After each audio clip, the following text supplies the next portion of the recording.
Temno emo apadencha isia na henkro ene dunkwa onofe da Dunkwahene yokrofo bo obinu akwa wotoso miensa wode afutu ama mabunu ye wo ne mpotemu nyina se wosrada wonyini a obi awa ni suade hunadwuma da cha pese woye eno na mabunu ne mfa wani nseso nsu ahwade no atiri na o maye na wonyai se mema de ma pese wani so na afekwa ne nubone nom ene nsane ade a atiatese ewo ho no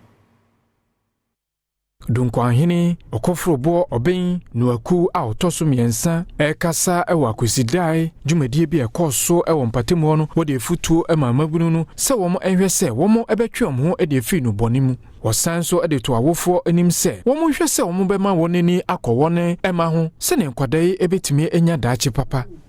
ebinuma fa cocaine ensa bakufo otimi no musa onum wi onum cigarette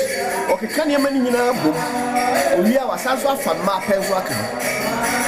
yesa ofa wenu nyina ka ho a abrabon sika san na obenya bidi ato ana obenya bidi ato ade wosan ede to Ghana fo anim se womo hwe se womo betwem ho ede free pesemankuminya ene anibre a womo empese womo nuanom ebenya bi na nya ade a ebo akora e onipa asitinem ane se made sede ene se yenyina ye nhwe ye hu yie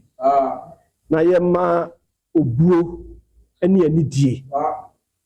eni afa so wo buo ene anidie na de somo wo man a bibia wo ye bia wo man no ewie yie o man no so eye promprom eno nti we na mese free me mpanimfo ho mese free me mrantie ho mese free me nketesia ho